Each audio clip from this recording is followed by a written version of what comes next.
Pejabat angkuh dan sombong di Konoha ini mencuri uang bantuan banjir, tapi tidak menyangka akan dihantui suara tangisan yang menakutkan dari korban bencana setiap malam. Bahkan dokter pun tidak bisa menjelaskan kenapa hal seperti ini bisa terjadi. Tonton sampai habis. Di sebuah desa yang dahulu makmur, hiduplah seorang pejabat bernama Brahma Santosa. Namanya harum di mata rakyat saat awal menjabat ia, bagaikan hujan pertama setelah musim kemarau, memberi harapan akan perubahan. Brahma dikenal pandai berkata-kata, membungkus janji-janji dalam bahasa yang manis. Seolah tanah ini akhirnya menemukan pelindung sejatinya. Namun, dari balik senyumannya yang ramah, tumbuh akar-akar hitam yang perlahan menyerap kehidupan dari tanah tempat ia berdiri. Ia mulai membangun proyek-proyek megah, jalan, jembatan, balai desa, semuanya dengan anggaran yang menggunung. Tapi rakyat hanya melihat kulitnya saja. Di dalam, setiap lapisan batu dan semen itu adalah hasil dari darah dan keringat yang disedot. Paksa seperti akar busuk menyedot sari tanah. Tak seorang pun curiga. Setiap kali penduduk mengeluh soal air bersih yang semakin sulit, sawah yang kekeringan, atau harga yang kian melonjak, Brahma menggelar pesta besar di balai desa. Minuman mengalir, musik menggema, janji-janji bertebaran seperti bunga yang dilempar ke udara. Semua mabuk oleh ilusi. Di balik balai pesta itu, tanah mulai mengerut seolah-olah bumi yang selama ini sabar mulai berbisik, merintih perlahan. Dan malam itu, untuk pertama kalinya, Brahma bermimpi aneh. Dirinya berdiri di tengah ladang kering, dengan akar-akar hitam membelit kakinya, menariknya ke dalam tanah yang menolak bernafas. Ia terbangun dengan keringat dingin mengalir di wajahnya, namun mengabaikan mimpi itu menganggapnya hanya bayangan dari lelah. Tanpa ia sadari, itu adalah pertanda pertama. Bumi tidak melupakan, dan darah tidak bisa berbohong. Hari-hari berjalan seakan biasa. Brahma Santosa semakin tinggi dalam derajat dan kuasanya. Ia tak lagi sekadar seorang pejabat desa, ia menjadi raja kecil yang tak tersentuh. Setiap tender proyek selalu jatuh ke tangan kroninya. Setiap pengawasan hanya formalitas yang penuh rekayasa. Ia membangun villa di atas bukit, dengan taman bergaya Eropa, sementara sawah-sawah rakyat mengering di bawahnya. Namun, ada sesuatu yang perlahan berubah di desa itu. Setiap malam, ketika bulan tertutup awan, suara rintihan samar terdengar dari dalam tanah. Seperti napas panjang penuh luka, tanah desa itu mengeluarkan bisikan, berat, serak, penuh derita. Penduduk yang masih terjaga meringkuk di balik pintu rumah mereka, berbisik takut, tetapi tak berani bicara keras-keras. Mungkin tanah kita sedang marah, gumam seorang tua di warung kopi. Mungkin ada yang kita rampas tanpa izin, sahut yang lain, berbisik lebih pelan dari desir angin. Brahma tidak peduli, baginya, itu hanya takhayul orang bodoh. Ia bahkan tertawa saat mendengar cerita itu, mengangkat gelas minuman mahalnya di hadapan para tamu elit yang diundangnya dari kota, tanah, air. Mereka akan tunduk pada uang, katanya pongah, disambut tawa keras di ruang tamu megahnya. Tapi malam itu juga, saat Brahma duduk sendirian di balkon vilanya, ia melihat sesuatu. Di antara rerumputan layu, ia melihat tanah bergerak, seolah-olah bernafas. Tanah itu tidak gersang, tanah itu membengkak, berdenyut perlahan, seperti menahan sesuatu yang ingin keluar. Dan dari sela-sela tanah yang retak itu, sesekali terdengar suara lirih, bukan suara manusia, bukan suara hewan, melainkan suara tangisan. Brahma memejamkan mata, menggelengkan kepala, menolak apa yang baru saja ia lihat. Namun dari sudut matanya, ia tahu, ada sesuatu yang bangkit dari dalam bumi, sesuatu yang menuntut balas. Pagi itu, Brahma Santosa bangun dengan rasa sesak di dada. Udara di sekitar vilanya terasa lebih berat, seperti ada bau busuk samar yang menyelinap masuk lewat celah-celah jendela. Bau itu bukan sekadar bau tanah basah atau bangkai hewan, melainkan bau sesuatu yang lebih purba, bau sumpah yang dilanggar, bau janji yang membusuk. Di luar villa, rakyat kembali berkumpul di balai desa. Ada kabar bahwa proyek pengairan yang dijanjikan Brahma bertahun-tahun lalu akhirnya ambruk. Saluran irigasi yang dibangun dengan dana besar ternyata retak, air meluap, membanjiri ladang-ladang warga dan membuat padi mereka hancur sebelum panen. Para petani mendatangi kantor desa dengan wajah kusut. Mereka tidak berteriak, tidak mengamuk. Mereka hanya diam, berdiri di sana seperti pohon-pohon mati, membawa secarik harapan terakhir yang tersisa di tangan mereka. Pak Brahma, tolonglah kami tak punya apa-apa lagi, kata seorang ibu tua dengan suara bergetar. Brahma hanya menatap mereka dari jendela kaca kantornya dengan mata kosong. Di dalam hatinya, ia mulai merasakan sesuatu yang aneh, rasa berat, rasa dingin yang menjalar dari ujung jari ke dadanya. Tapi egonya lebih kuat daripada rasa bersalah itu. Dengan acuh, ia menutup tirai jendela, memalingkan wajah dari rakyat yang dulu ia janjikan surga. Sementara itu, di balik tanah yang basah oleh banjir, sebuah perubahan terjadi. Dedaunan yang terendam air mulai berubah warna, bukan menjadi coklat layu biasa, tetapi menjadi hitam legam. Akar-akar tanaman di sawah tampak menggeliat pelan, seolah hidup, seolah mencari asal luka yang membuat mereka mati sebelum waktunya. Malamnya, Brahma bermimpi lagi. Ia berdiri di tepi sungai, namun airnya tak lagi jernih. Air itu merah kehitaman, mendidih. Dan dari dasar sungai muncul tangan-tangan kurus menggapai ke arahnya, memanggil-manggil namanya. Brahma, kembalikan, kembalikan. Ia terbangun dengan teriakan parau, mendapati tubuhnya bergetar hebat, dan keringat asin mengucur deras. Tapi seperti biasa, Brahma menepis semua itu. Ia menelan pil tidur, membenamkan dirinya dalam alkohol, mencoba mengubur rasa takut yang mulai menggerogoti dirinya. Ia tidak tahu dan mungkin terlalu sombong untuk sadar bahwa malam itu, tanah telah membuat keputusan, dan keputusan itu tidak bisa diubah lagi. Pagi itu, desa dikejutkan oleh peristiwa aneh. Sungai utama yang menjadi sumber kehidupan ribuan warga mendadak kering, bukan surut perlahan seperti musim kemarau biasa, melainkan kering secara tiba-tiba seolah seluruh airnya disedot habis oleh tangan tak terlihat. Di dasar sungai yang retak-retak, bukan lumpur biasa yang ditemukan, melainkan kerak kehitaman seperti darah yang menggumpal, mengeras, dan menyebarkan bau amis menyengat ke seluruh desa. Warga berkumpul di tepi sungai dengan wajah pucat, berbisik ketakutan. Di antara mereka, para tetua desa mengatakan bahwa ini adalah kutukan, bahwa alam sudah terlalu lama menahan murka, dan kini bumi mulai menagih haknya. Sementara itu, Brahma Santosa justru marah besar. Ia memerintahkan aparatnya untuk menyelidiki, memanggil para insinyur, bahkan meminta bantuan pemerintah kota. Tapi semua orang yang datang ke lokasi hanya bisa menggelengkan kepala. Ini bukan kegagalan teknis, Pak, kata seorang ahli geologi setempat, suaranya bergetar. Ini seolah sungai ini memilih untuk berhenti memberi hidup. Kemarahan Brahma tak bisa lagi disembunyikan. Ia membentak mengancam, bahkan menyuap agar laporan resmi menyebut fenomena alam biasa demi menjaga citranya. Namun, malam itu, Brahma mulai mengalami sesuatu yang lebih buruk. Saat ia mencoba tidur, suara-suara bisikan kembali muncul, lebih keras dari sebelumnya. Kali ini, bukan dari mimpinya melainkan dari balik dinding villa mewahnya sendiri. Brahma, air menolakmu, bumi menolakmu, langit pun akan menolakmu. Suara itu bergema dalam kegelapan, tanpa sumber, tanpa wujud, tapi cukup nyata hingga membuat Brahma menggigil di bawah selimut tebalnya. Ia tak tahu, esok hari tubuhnya akan mulai mengalami perubahan yang tidak bisa dihentikan.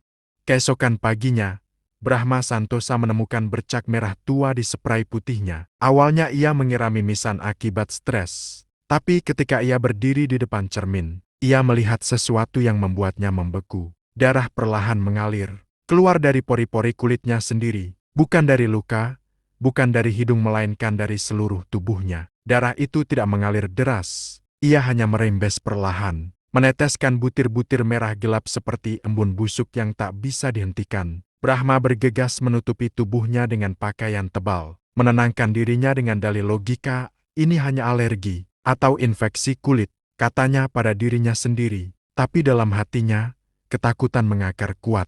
Ia memanggil dokter pribadinya secara diam-diam. Namun ketika sang dokter memeriksa Brahma, wajahnya langsung pucat. Tuan, ini bukan gejala medis biasa. Darah Anda terlalu berat, terlalu padat. Ini seperti darah mati, gumam dokter itu, sebelum buru-buru pergi dengan alasan mendesak. Brahma merasa dunia berputar. Dari jendela kamarnya, ia melihat sungai yang kering itu tampak semakin menghitam. Dan di kejauhan, kabut tipis mulai merayap perlahan ke arah desanya. Warga desa mulai membicarakan desas-desus. Konon, setiap malam di dekat villa Brahma, mereka mendengar suara tanah berbisik, sungai berdesah, dan angin mengalun membawa satu nama, Brahma, Brahma. Namun Brahma tetap keras kepala. Ia mengadakan pesta ulang tahunnya secara besar-besaran malam itu, mengundang pejabat-pejabat kota, pengusaha kaya, dan tokoh agama palsu yang dulu sering memujanya. Ia ingin membuktikan bahwa dirinya masih kuat,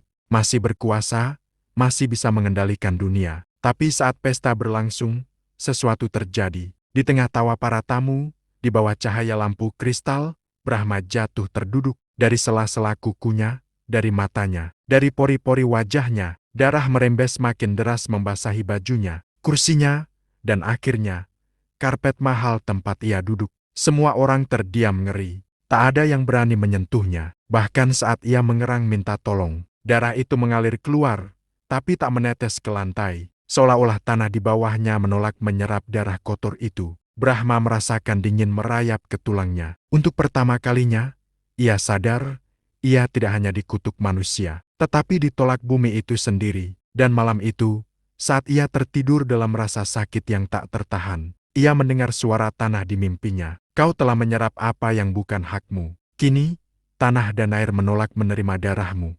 Pagi itu, desa dikejutkan oleh peristiwa aneh.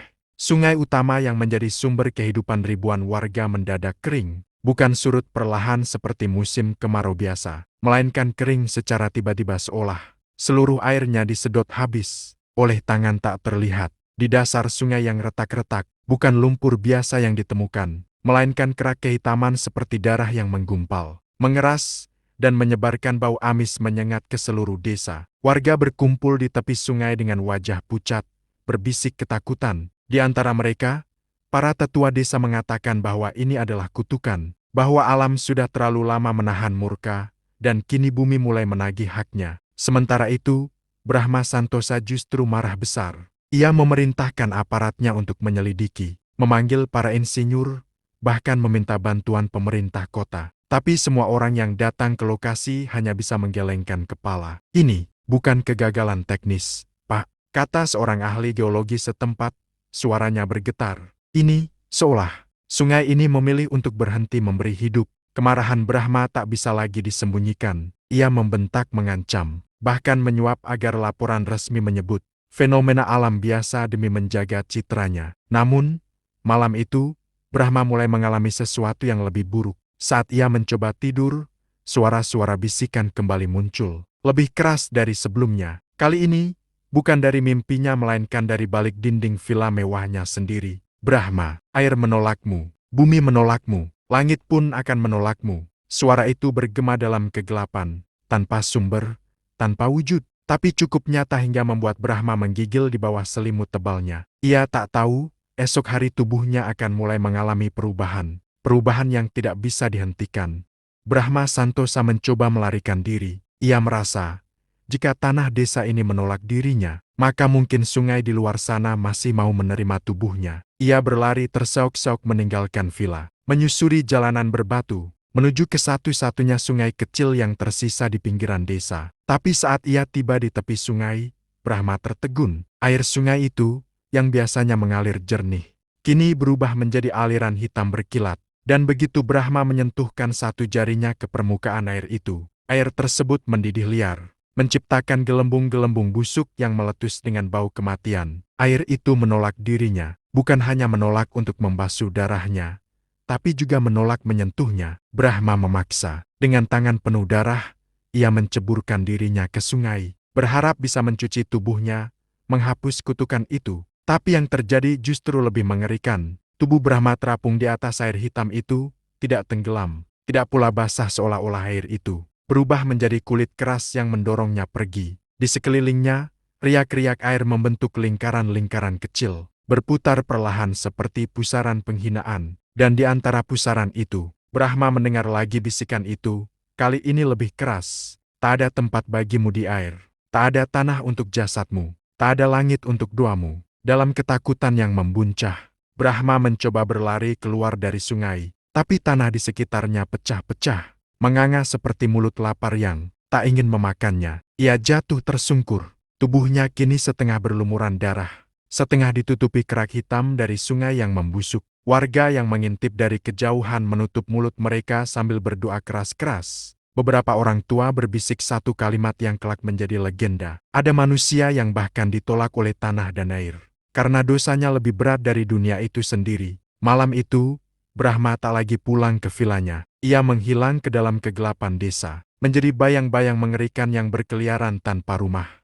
tanpa tanah, tanpa air untuk bernaung. Tapi azabnya belum selesai, karena bumi masih menyimpan satu hukuman terakhir untuknya. Brahma Santosa kini menjadi makhluk tanpa rumah. Setiap jalan yang ia lalui, tanahnya merekah, retak-retak, seolah ingin mendorongnya pergi. Setiap sungai yang ia datangi, airnya mendidih dan menjauh, meninggalkan aliran kering di sekeliling langkahnya. Bahkan udara terasa memberat di sekitarnya. Angin yang biasa berhembus di desa kini berputar menjauh darinya, meninggalkan keheningan yang begitu mencekik, seolah dunia sendiri menolak mengakui keberadaannya. Brahma berusaha bersembunyi di ladang-ladang kosong, di bawah pohon-pohon tua yang dulu rindang. Tapi pohon-pohon itu kini layu saat ia dekati. Daunnya luruh seketika seperti menyatakan penolakan. Ia mencoba mendekati desa kecil di sebelah, berharap ada manusia yang mau menerimanya. Namun begitu tubuhnya menyentuh gerbang kayu desa itu, kayu itu retak dan patah sendiri,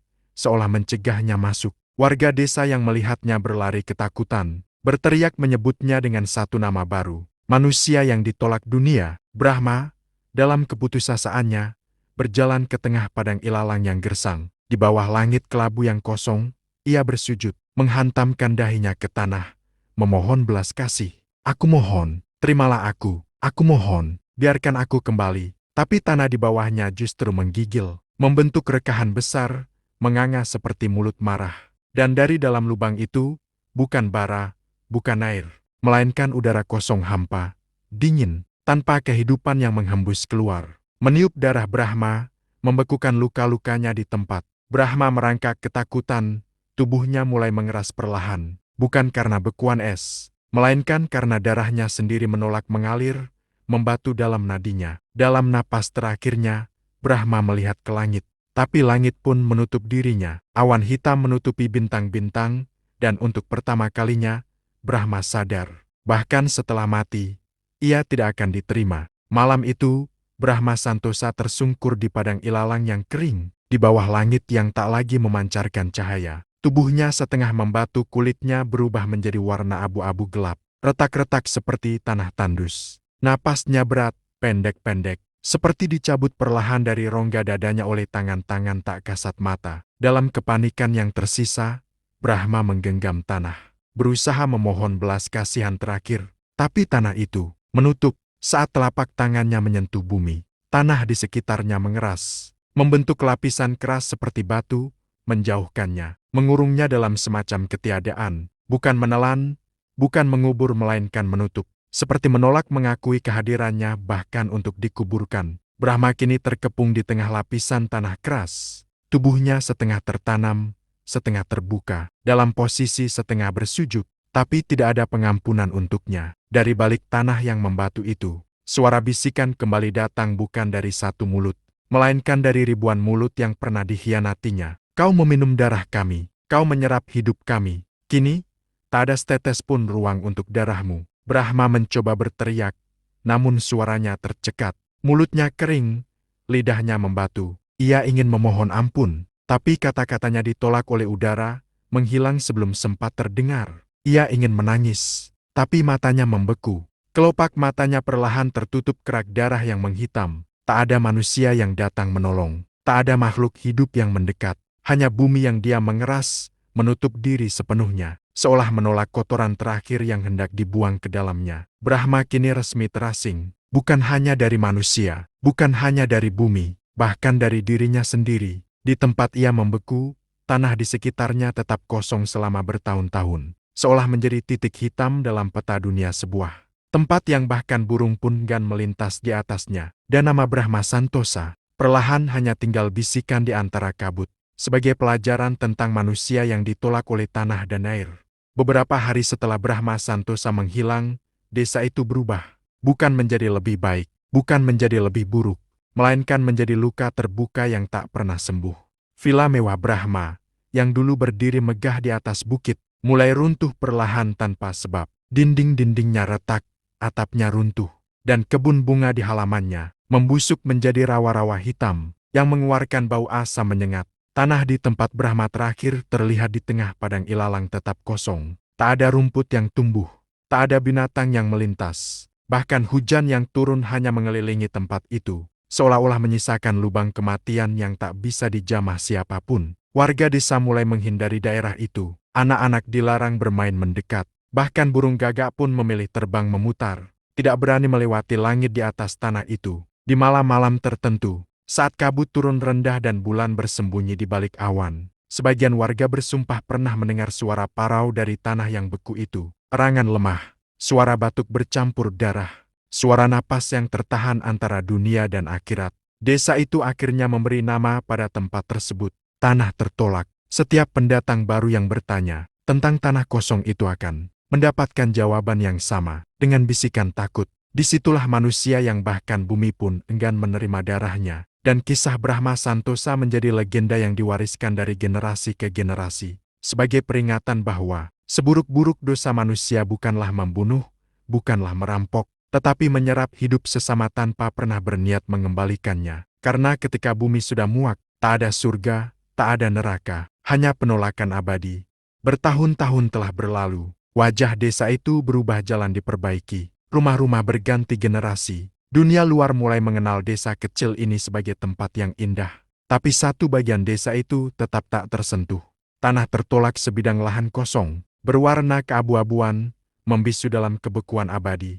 Tak ada upaya yang berhasil untuk mengubahnya. Bibit tanaman yang ditanam di sana layu sebelum menetas. Bangunan yang dibangun di atasnya runtuh sebelum selesai. Bahkan alat berat yang dikirim untuk menggali tanah itu, mesinnya mendadak mati, banyak pecah, atau pekerjanya jatuh sakit tanpa sebab. Maka, generasi baru pun belajar untuk menerima keberadaan tanah itu. Mereka mengajarkan anak-anak mereka, jangan bermain dekat sana, jangan berteriak, jangan berbicara sembarangan, karena tanah itu bukan sekadar tanah. Ia adalah saksi hidup dari dosa yang tak bisa dimaafkan. Di malam-malam tertentu, para tetua desa berkumpul di sekitar api unggun, menceritakan kembali kisah Brahma Santosa, tentang bagaimana seorang manusia bisa begitu rakus menyerap kehidupan orang lain, hingga akhirnya, saat ia sendiri membutuhkan tempat untuk kembali, seluruh dunia menolaknya, dan bisikan terakhir yang mereka ajarkan pada setiap anak kecil yang tumbuh di desa itu adalah,